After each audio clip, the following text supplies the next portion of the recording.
Close your eyes for a moment and picture this. It's the dead of night in a medieval village, the kind of darkness that feels like it's wrapping you in a heavy cloak. No street lights, no glowing screens, just the faint flicker of a rush light casting shadows on the rough walls of your hut. You're curled up on a straw-filled mattress, surrounded by the soft breathing of your family, and maybe a stranger or two, because that's just how things were back then. You drift into a deep, restful slumber, what they called the first sleep, for about 4 hours. Then, like clockwork, your eyes open.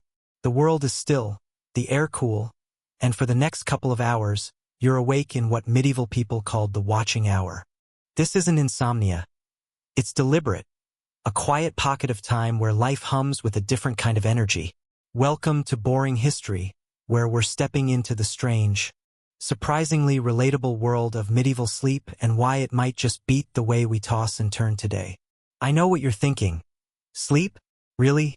How's that going to keep me glued to my screen? Trust me, this isn't just about dozing off.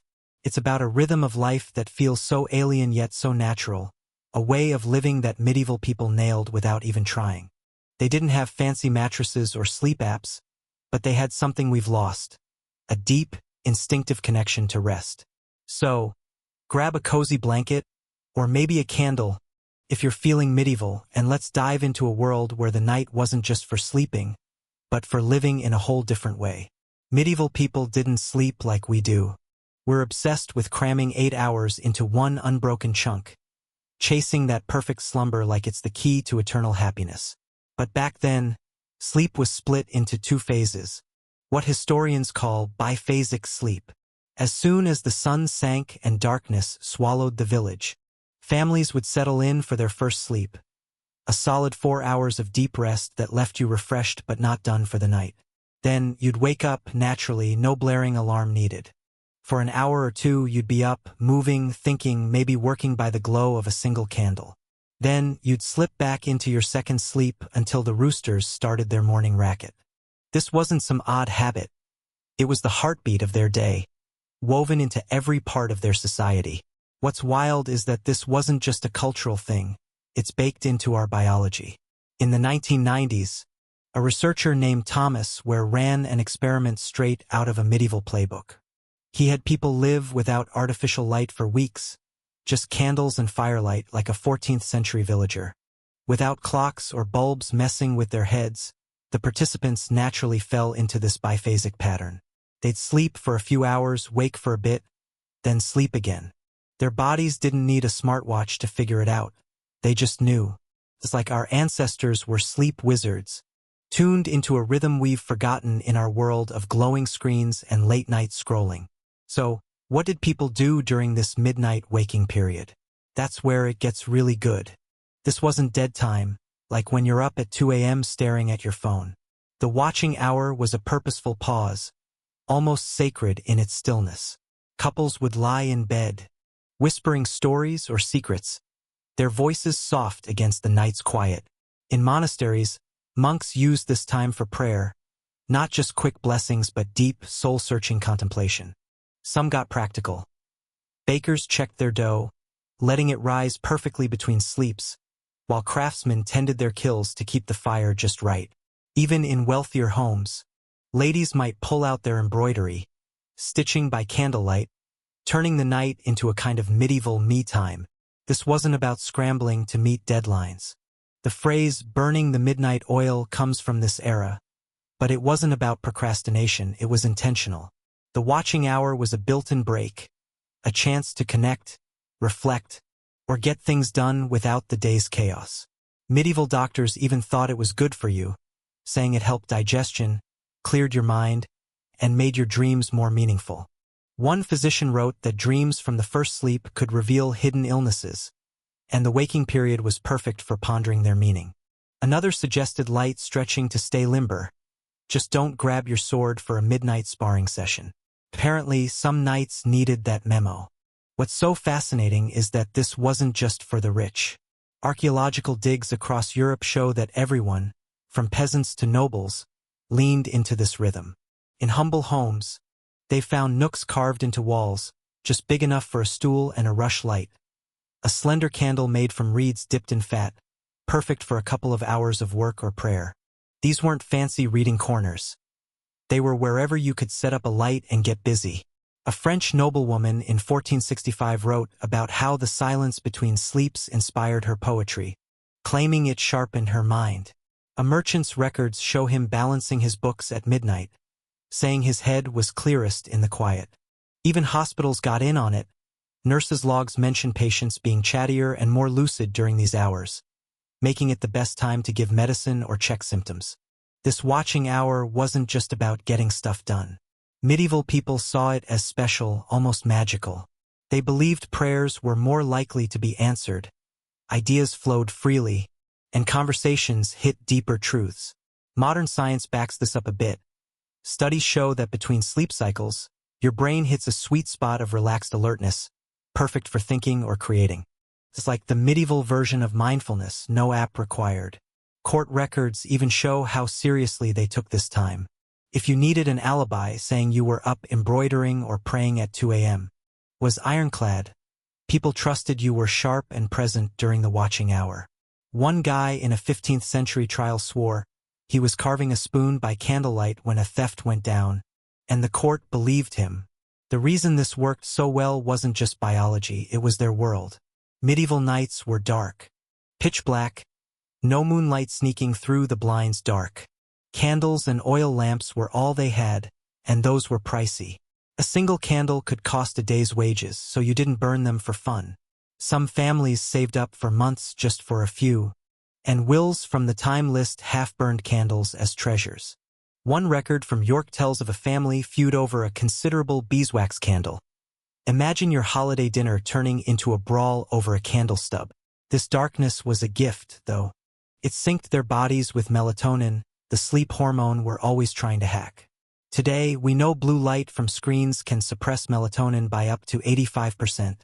But medieval people got a pure dose of darkness every night. Their doctors didn't know about melatonin, but they got the idea, telling people to sleep in pitch-dark rooms, calling darkness a warm blanket for rest.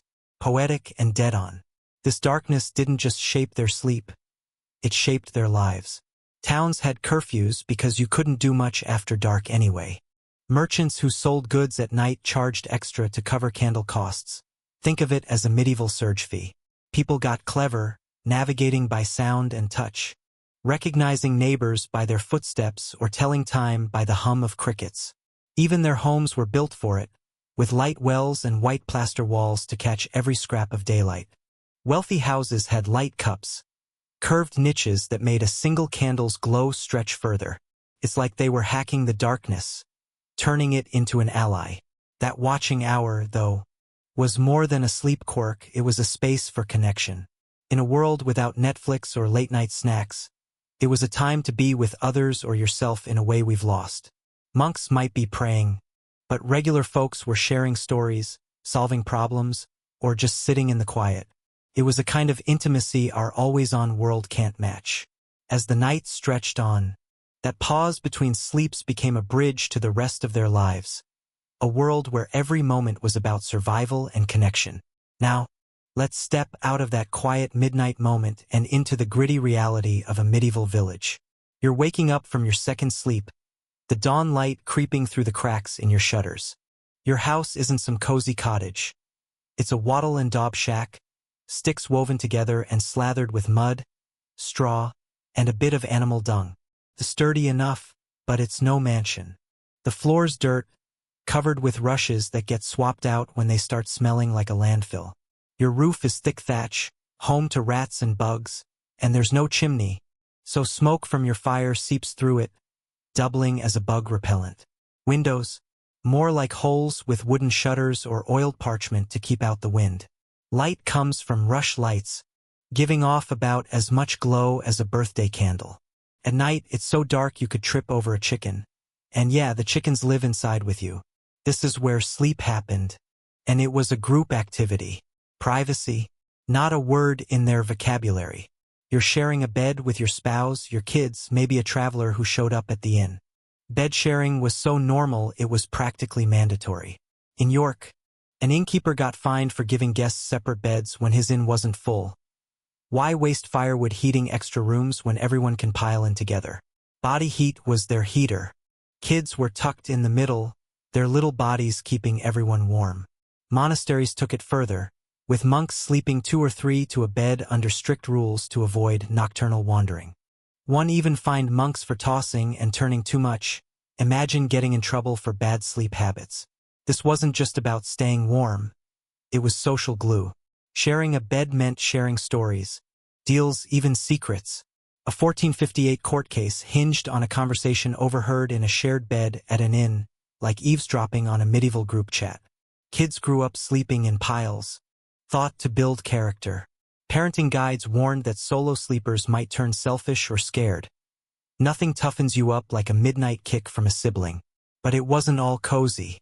One merchant sued an inn because his bedmate belted out sea shanties in his sleep. Another inn set up snorers' chambers to keep the peace, basically the first roommate compatibility quiz. This communal vibe wasn't just in bed.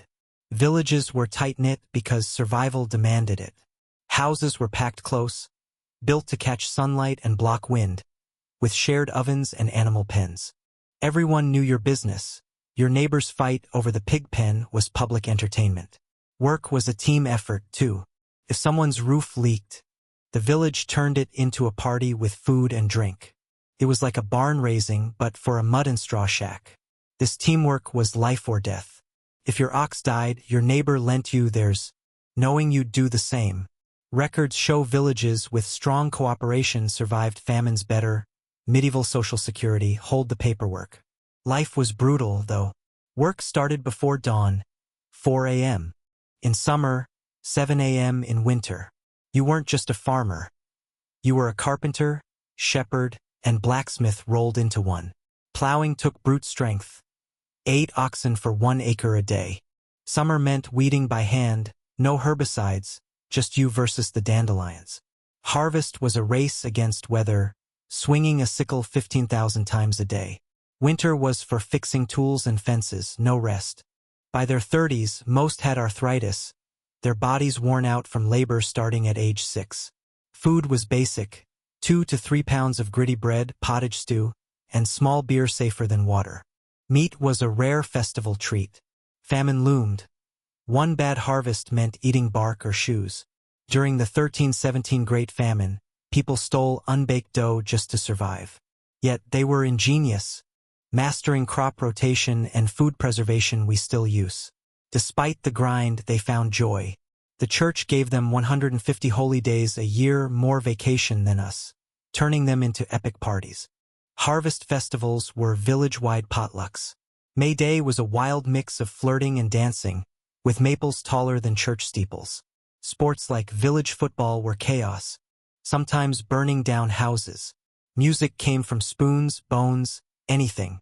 Those midnight watching hours tied it all together, giving them a moment to process the grind, plan the next day, or laugh with their bedmate. It was a pause that made the hardness bearable.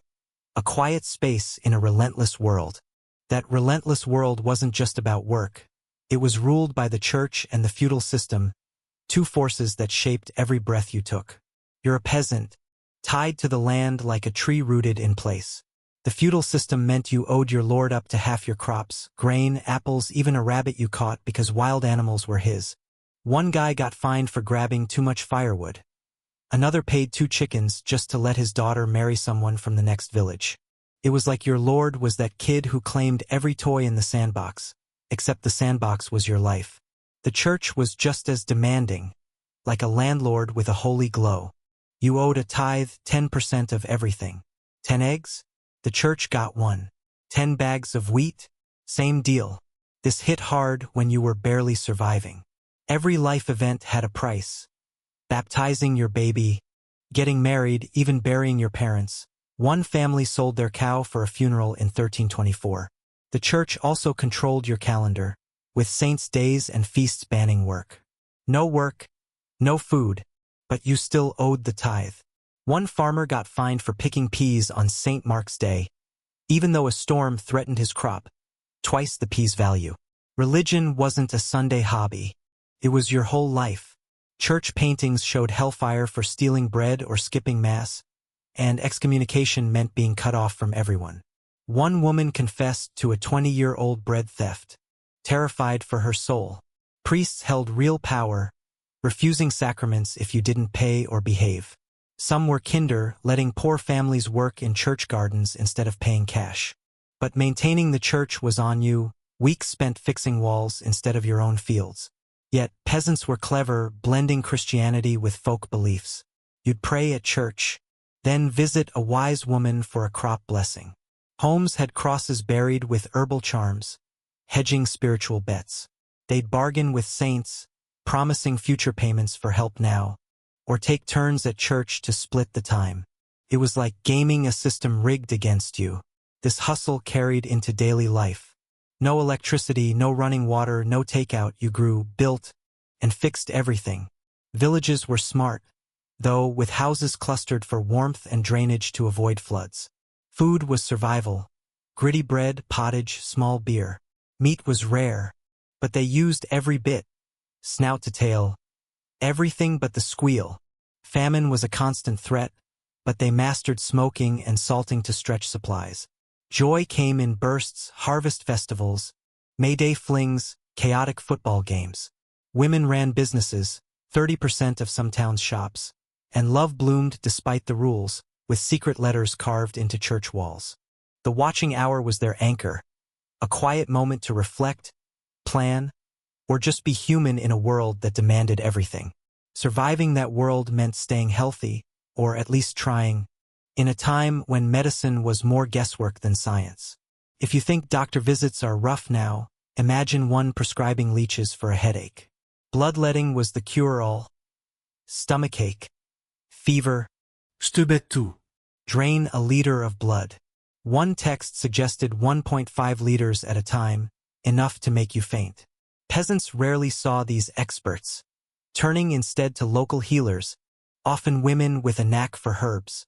Modern studies say 80% of their remedies worked. Yarrow for wounds, chamomile for fevers. The rest? Rubbing chicken poop on your bald head or tying a dead mole to your forehead for a headache. Toothache? Kishodoinki. Rheumatism? Carry a rotting potato. They wore dried frogs like jewelry, gross, but harmless. Some ideas were brilliant.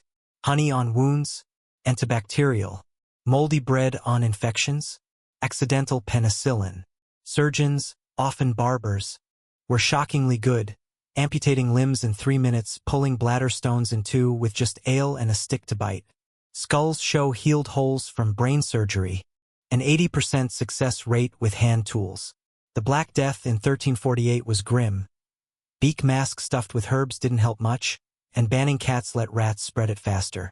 Women healers were vital but risked witchcraft accusations if too successful.